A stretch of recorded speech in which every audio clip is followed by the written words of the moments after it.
Are you one of those business owners who believes that the only way to get something done right is to just do it yourself?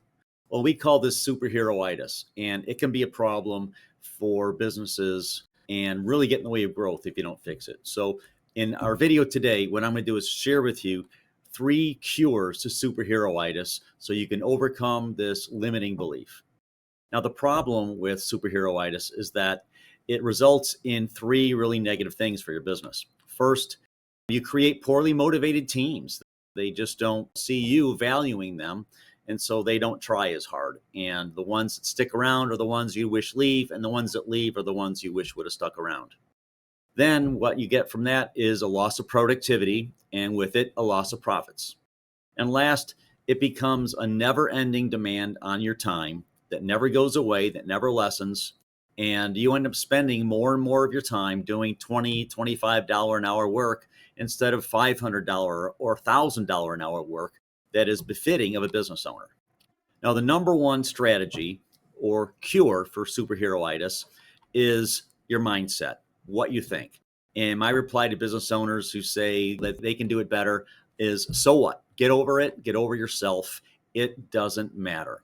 You have to let your team own it. You have to decide that it's okay for your team to learn how to do this and to take it on. Now, they won't know how to do it right on day one. You didn't, you learned, but you have to get over the fact that only you can. They can, they just need to be trained and taught. And that will take time and a little bit of investment in your team on your part. But that little investment will go a long way for you. So, number one is, so what? Get over it, let it go, let your team start to own it. Strategy number two for curing superhero-itis is what I call systemize the routine and humanize the exception. What that means is in any task or process, there's about 80 to 90% that's routine, that's repeatable, that you can put down on paper, that you can systemize and teach. And then there's that 10 to 20% that are the exceptions that you just can't possibly identify every single possible exception.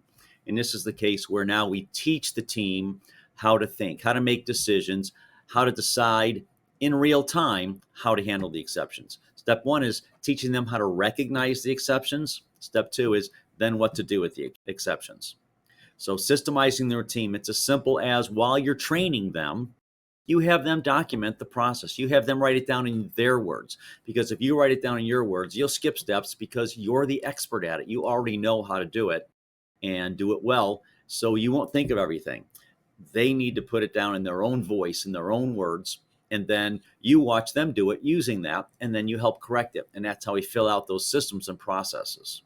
And then teach them the exceptions. Teach them first to recognize when there's an exception that needs to be handled and who to call for help.